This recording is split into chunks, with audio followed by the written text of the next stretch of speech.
morning.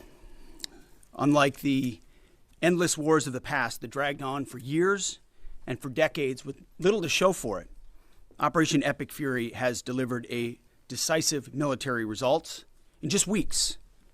Korea, Vietnam, Iraq, Afghanistan, as the president has pointed out, all took years, decades. Vague missions, shifting sands, little to show for it. Operation Epic Fury has been laser focused from the very start, as I've said to all of you. Clear mission objectives, and ultimately Iran will not have a nuclear weapon. It's a bold and dangerous mission, a gift to the world, historic, courtesy of a bold and historic president. That mission continues today in this new phase as Iran has an important choice, a chance to make a deal, a good deal, a wise deal. As part of that effort, the United States has imposed an ironclad blockade that grows more powerful by the day. From the Gulf of Oman to the open oceans, our Navy is enforcing this blockade without hesitation or apology. Now, as usual, there's a lot of false information out there. I'll say this, every ship that the U.S. believes meets our criteria, either Iranian ships or to and from Iranian ports, has been turned around. As of this morning, 34 total.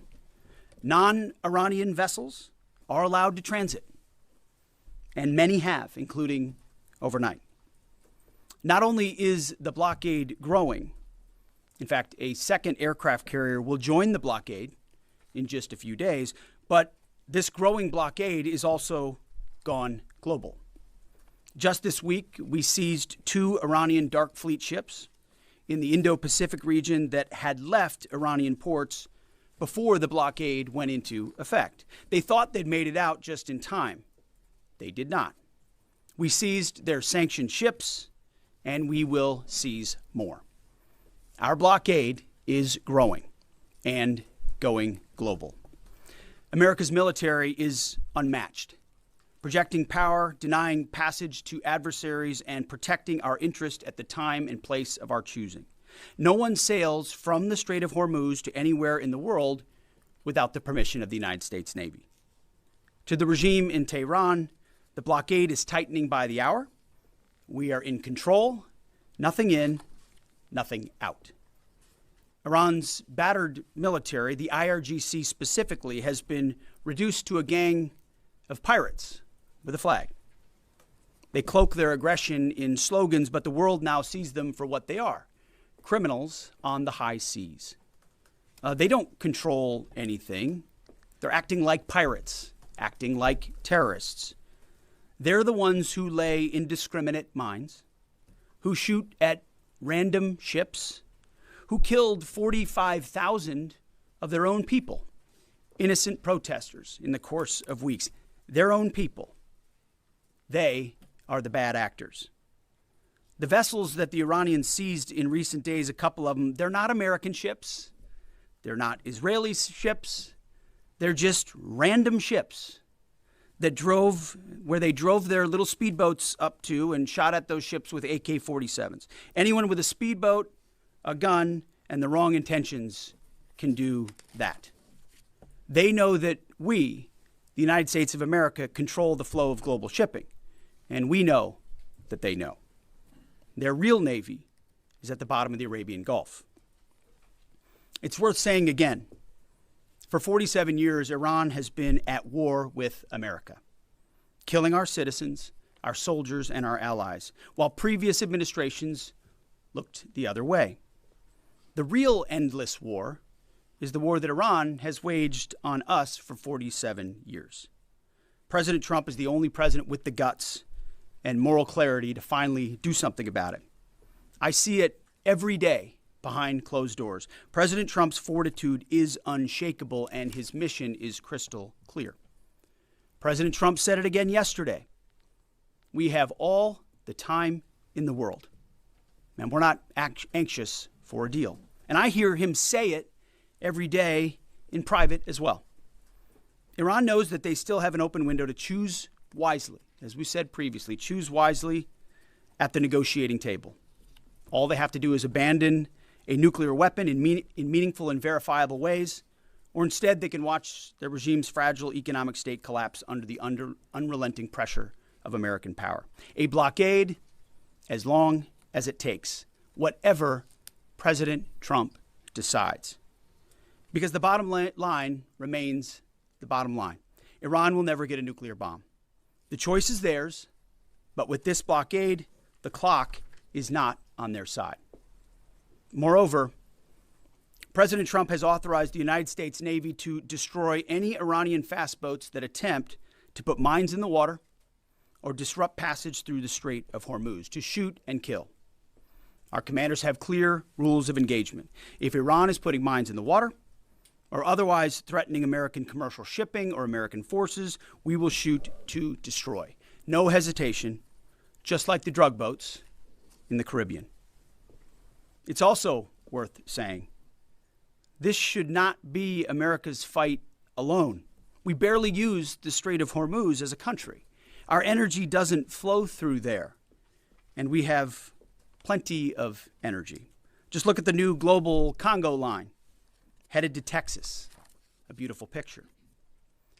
Europe and Asia have benefited from our protection for decades, but the time for free riding is over. America and the free world deserve allies who are capable, who are loyal, and who understand that being an ally is not a one-way street. It's a two-way street. We are not counting on Europe, but they need the Strait of Hormuz much more than we do, and might want to start doing less talking and having less fancy conferences in Europe and getting a boat. This is much more their fight than ours. On this core mission, America's will is unshakable, our capabilities unmatched. Our blockade is only growing and going global. And as the president said, we have all the time in the world. Iran has a historic chance to make a serious deal, and the ball is in their court. Either way, the War Department stands ready for what comes next, locked and loaded. May God continue to bless our warriors each and every day and on each and every mission. Mr. Chairman, over to you. Thank you, Mr. Secretary, and good morning, everyone. Thanks for being here. Today marks 55 days since the President of the United States ordered major combat operations against Iran. Today and this morning, the Joint Force remains postured and prepared to recommence major combat operations on the order of the President. On April 8th, the President announced a ceasefire, and last week, at the President's direction and on order of the Secretary, U.S. CENTCOM began enforcing a blockade against all commercial vessels going into and out of Iran and their ports. Simultaneously, the U.S. military, in support of the U.S. Department of Justice, was ordered to conduct maritime interdiction operations against sanctioned and dark fleet vessels globally. This operation also began on April 8th, and what I'd like to do this morning is update all of you on those actions and activities. First, as I mentioned, U.S. Central Command continues to maintain a strict blockade on all the ports. We're enforcing the blockade across the board against any ship of any nationality that is transiting to or from an Iranian port or territory. We're closely tracking vessels of interest headed towards Iran and those moving away from Iran that were outside the blockade area when this blockade was ordered. And as everyone saw this past weekend, we're prepared and postured to intercept them. As of this morning, 34 ships have met the U.S. blockade and made the wise choice to turn around. One ship did not, and that ship was the motor vessel Tuska. Over several hours this past Sunday, April 19th, the U.S. conducted maritime interdiction operations against the Tuska, whose crew attempted to breach the blockade line. The Tuska is a large container ship, about 965 feet long, or about the same size as a United States Navy aircraft carrier, and over 100 feet wide. The operation began about 4 a.m. Eastern Standard Time when the United States Navy destroyer approached her. and the crew and the vessel ignored warnings. And I've described how the destroyer force is operating in the area prior. Upon intercept and coming within visual range, American forces began to issue several clear and unambiguous warnings and inform the vessel and their crew that they were in a violation of the U.S. blockade and directed the ship to turn around. Over a 6-hour period, the vessel and her crew repeatedly ignored U.S. warnings. And then the U.S. Navy destroyer executed a series of pre-planned, carefully calibrated escalation options, including firing 5 warning shots. The vessel and her crew continued to ignore warnings. And after exhausting all other measures, CENTCOM authorized disabling fire against the Tuska. U.S. sailors warned the crew of the Tuska to abandon the engine room, and at approximately 9 a.m. Eastern Time, the destroyer disabled the Tuska's engine by firing 9 inert rounds from the destroyer's Mark 45 5-inch guns precisely into the engine room and engine space on board the Tuska. Not surprisingly, the vessel then reported issues with their engine, went dead in the water, and began to comply with U.S. directions and orders. At 4 p.m. Eastern Standard Time, CENTCOM ordered United States Marines to seize the ship. Via helicopters, U.S. Marines maneuvered quickly to the disabled ship, boarded her from fast ropes via helicopter infiltration methods, and took custody of the ship. The ship and her crew remain safe in U.S. custody today. Let me now turn to global operations in the Pacific, and I want to highlight that this is a major interagency effort between the United States military, the White House, the Department of Homeland Security, and the Department of Justice. On Monday, April 20th, U.S. Indo-PACOM forces, in support of a Department of Justice request, interdicted the motor tanker Tiffany, which was transporting sanctioned Iranian oil.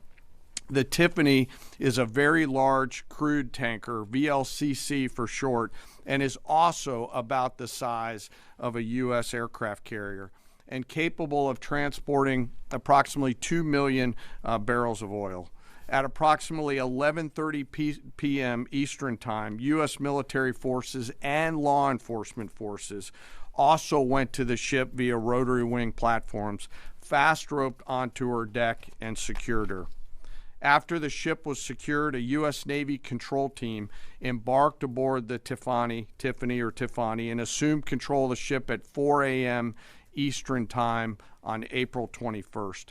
A Navy control team is comprised of sailors led by a boarding officer that assumes control of a seized ship in order to secure the crew, the cargo, and the vessel. And disposition of that first vessel is still pending. The next interdiction occurred on Wednesday, this past Wednesday, 22 April, when Indo-PACOM conducted yet another interdiction, again at the request of the U.S. Department of Justice. This time, the stateless motor tanker Majestic X, also known as the Ponix, also in the Indian Ocean. This is again a VLCC, or very large crude tanker. At approximately 11 p.m. Eastern Standard Time, U.S. forces began the interdiction, again using rotary wing assets to get to the ship, got on board, and secured the bridge. Both ships, the Tiffany, the Majestic X, and their crews remain in U.S. custody. And we will continue to conduct similar maritime interdiction actions and activities in the Pacific and Indian Oceans against Iranian ships and vessels of the Dark Fleet. The actions by our service members and our law enforcement partners demonstrate the incredible discipline and dedication and professionalism of our joint force and highlight the global reach of American combat power. The joint force remains on ensuring the Iranian regime cannot harm our interests or those of our allies and partners. And I'll highlight that Iran has repeatedly sought to offensively and proactively expand the conflict by aggression against its neighbors and its attacks on global shipping through the Strait. To date, Iran has attacked 5 merchant vessels, seized 2 of them that were attempting to transit the Strait, and these include ships that Iran itself had cleared to proceed. Now, as I always do, I want to honor members of the Joint Force. Today, I want to highlight and proudly describe the essential role of our intelligence enterprise and the role that they play in conducting our military operations. The totality of their work is the culmination of days, months, and in many cases, years of work by our uniformed and civilian intelligence professionals. We have been able to do the work that we are ordered to do because America's intelligence force, including our core collectors and analysts, have spent decades searching for every loose thread. From the determination of a particular intelligence requirement to that piece of intelligence being collected in the field by a military or interagency case officer, to the rigorous analysis that goes into reporting on that finding, those team members spend their careers answering the incredibly important questions that we must attempt to answer before, during, and after operations. They live in the enemy's mind.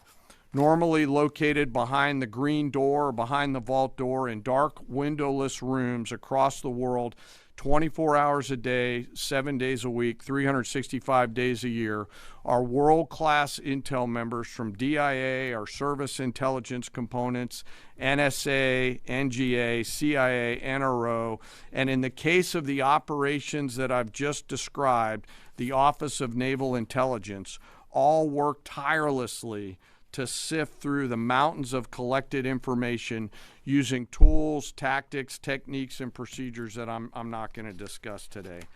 The sun never sets on these world-class professionals, and their goal is every minute of every day to be on the account.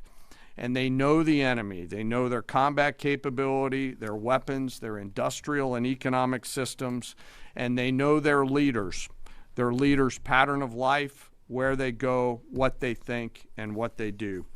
Thanks to their work, we know Iran, and it is an incredible work that they do. Again, none of our operations that we've conducted during my time in this job could have been done without the service of these intelligence professionals. And the distance from those core collectors and those analysts to those Patriot crews who are defending U.S. forces forward or the fighter pilots is incredibly small. Every single day, as their mottos say, they are committed to excellence in the defense of the nation and to securing the future, and they're doing the work of the nation. Before I close, as I do every time, I want to highlight and remember our fallen. Today, I want to highlight the 63 victims of the terrorist bombing of the U.S. Embassy in Beirut, which occurred 43 years ago, just a few days ago, on April 18th, 1983. At that time, this was the deadliest attack on a U.S. diplomatic mission, and this was the first attack conducted by Iranian-backed forces on Americans. The suicide bomber detonated a vehicle-borne improvised explosive device out in front of the embassy, killing 63 innocent people, including 32 Lebanese, 14 visitors, and 17 Americans. And among those lost, members of the Joint Force, to include 3 Army soldiers and 1 United States Marine. We remember their names: Sergeant First Class Richard Twine, Staff Sergeant Ben Maxwell, Staff Sergeant Mark Salazar, and United States Marine Corporal Vincent McMaw. Today we remember them. We carry on their memory and the memory of all our fallen, and remain grateful for their sacrifice and that of their families, who continue to show us what courage looks like. As we continue to press forward and maintain these operations, the Secretary, the Joint Chiefs of Staff, and I are deeply humbled by the spirit, tenacity, and commitment and grit of the 2.8 million members of our Joint Force. The Secretary and I thank every member of the Joint Force engaged in this operation, every warrior who remains deployed or who is supporting from here at home. Thank you to, and thank you to your families. Sir, I'll turn it back over to you. Thank you, Mr. Chairman. We'll take a few questions. Thank you. In your estimation, have there been increased or decreased instances of Iranian vessels either approaching or trying to breach the blockade the longer it is in effect? And another question about the mine threat. Has the mine threat been neutralized enough to facilitate freer flow in the Straits? Well, to the second question, first of all, we are seeing vessels transiting. There are paths that are open.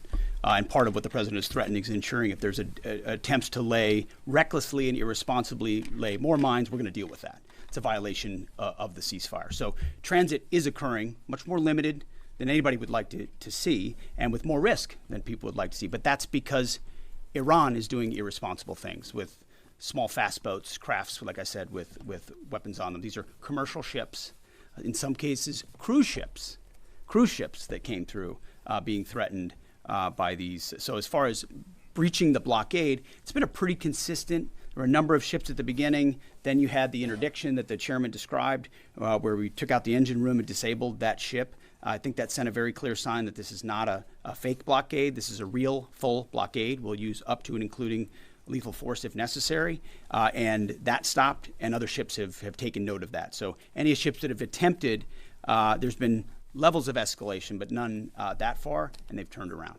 Absolutely, yes. Good morning, Mr. Secretary, Mr. Chairman. David Zier, Real America's Voice. To follow up on Alexandra's question, how big are these mine-laying boats? Can they be achieved from fast boats? And I wanted to follow up my last week question about as jet fuel stocks in Europe reportedly are only about 6 weeks left. They get most of their jet fuel from the Gulf. Have any European countries reached out to assist in cordoning off the strait and participating in escorts? I know there's a lot of talks. You saw I would call it a silly conference in Europe last week, where they got together and talking about maybe doing something eventually when things are done. Those are not serious efforts yet. We would welcome that. We would welcome a serious European effort to do something about this strait and this passage, considering it's their energy capabilities that are most at stake. I think it's a wake-up call. It's a wake-up call for countries around the world. Either you have capabilities or you don't. Otherwise, you're at the behest of a country like Iran, and the only country that can do something about it is the United States military. Do you want to talk about the mines and the small crafts? They have a variety of smaller Boston whaler-sized boats. We have forces up there deterring and preventing them from continuing to do that, and we'll continue to do so pursuant to the orders of the Secretary and the President. But reckless mining like that is a violation of the ceasefire. Unwise to do that. And very unwise to do. Absolutely. Jerry. Thank you. Pope Leo has made some strident comments about the war in Iran, and the U.S. Conference of Catholic Bishops recently put out a statement suggesting that the war does not fit the requirements of just war theory. And I wondered if the Pentagon had thought about this war against the terrorist regime in Iran in terms of the framework of a just war, and if either one of you could talk about that. And then just my second question would be, the Pentagon recently, this week, gave well-deserved award upgrades to the members of Gulf Company 2-1 Marines who served at HKI and Abbey Gate during the withdrawal and evacuation. I wondered if you, Mr. Secretary, could speak a little bit about that and maybe give us a little bit more in terms of what to expect from this Afghanistan review in terms of further proper recognition and proper accountability. On the first question, Pope's going to do his thing. That's fine. We know what our mission is. We know what authority we have. We're very clear about that. We follow that. The orders of the president. We've got lawyers all over the place looking at what we're doing and why we're doing it, and giving us every authority necessary under the Constitution and under our laws to execute it. So we feel very confident across the spectrum about what we're doing and why we're doing, and the legal justification that we're following in order to do it. You mentioned the Marines at Abbey Gate, and what we've undertaken at this department is a historic Afghanistan review. So we have, over the course of months, reviewed what happened leading up to and including the events at Abbey Gate and the disastrous withdrawal in Afghanistan. There's never actually been a full accounting in this department of the decisions that were made. There's been sort of papered over congressional attempts, but never a real deep dive where we brought everybody in to talk about what happened and why it happened. That has happened. That review will come later this summer, and I think you'll find it to be probably the most comprehensive review this department has ever done about a single series of events. And it's because the cascading effect of what Joe Biden did in abandoning that mission the way that he did, and that disastrous withdrawal had ripple effects for our military, for our country, and for the world. That's why reestablishing deterrence is one of the core pillars of what we've been doing at the War Department, because the world looked at that disaster and made choices. Vladimir Putin made choices. Hamas made choices and saw that America wouldn't do anything about it. Houthis shot at ships. They made choices because Joe Biden and his administration were seen as feckless and weak. And that withdrawal was a part of what the world saw, people hanging to planes as we fled. That deserves a full accounting, which is exactly what we're doing. Sean Parnell, our chief spokesman, one of my senior advisors, has been leading that effort, getting to the bottom of it. And one of the revelations was that those Marines at Abbey Gate who showed courage, who were out there exposed, knew there was a threat, nebulous mission, the only gate that's open, did not receive the kind of proper recognition they should have for their heroism. So one of the early results of this Afghan review is to ensure they get the due recognition and award they deserve for the heroism and courage they showed at that gate. Despite the bad decisions of this building and that administration, those Marines acted heroically, and we're going to recognize them for that. Jerry, thank you. Yeah, right here. Thank you. Michael Casey with O'Keefe Media Group. Earlier this week, James O'Keefe published a story on Department of Army Nuclear Chief Andrew Hugg, who revealed top secret national security information to a stranger he met on a dating app.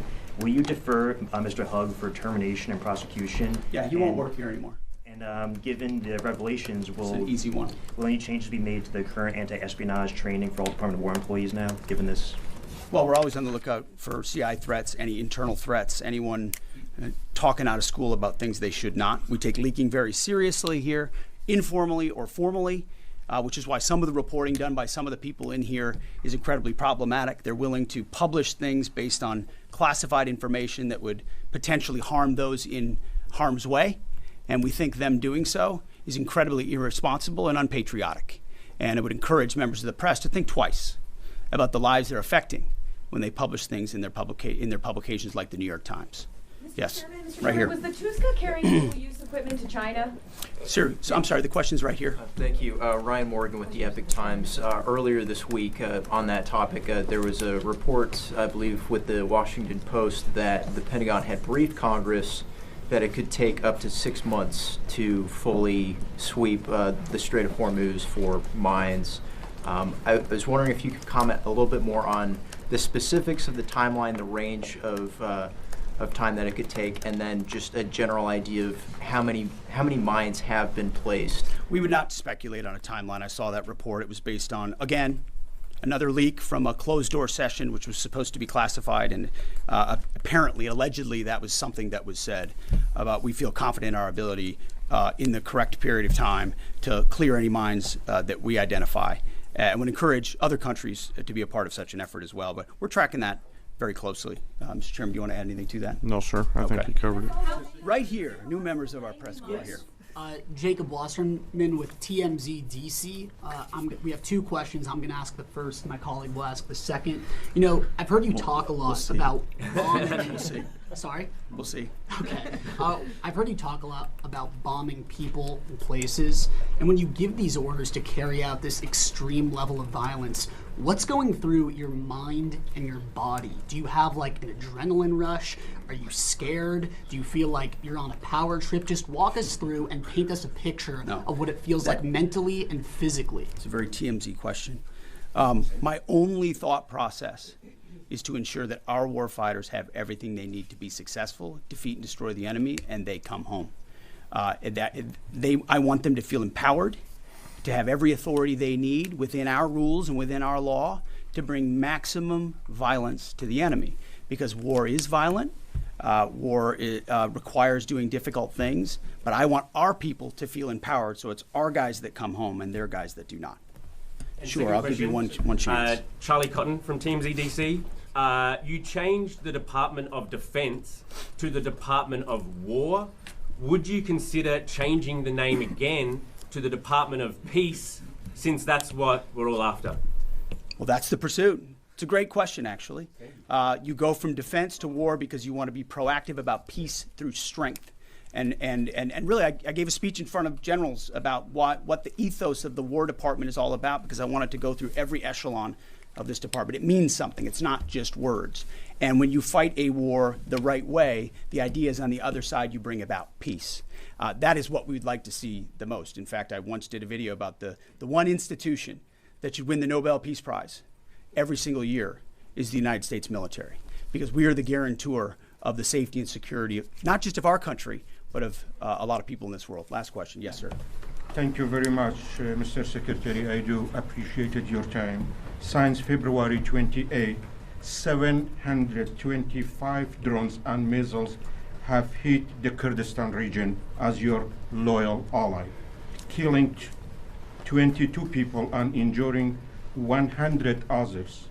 Even after the ceasefire, Mr. Secretary, 20 more attacks were carried out. My question is, does that ceasefire include Iraq and the Kurdistan region? And really, what is your clear policy toward proxies? Why I am asking this question, by President Masoud Barzani's statement, 5 times targeting his office, even targeting President of Kurdistan region residents in the Hague City. We watch it very closely, and that area and those folks, the Kurds, deal with a lot of what the IAMGs or the proxies are capable of doing, and a reminder of the reverberating effect of this Iranian regime. It's not just what it does to its own people, killing 45,000 of its own citizens just recently, but it's also the terror they've brought to the region. And so getting a good deal and making sure they can't wield a nuclear weapon over top of those proxies is why this mission is such an important one. Thank you very much. Appreciate it. Thank you.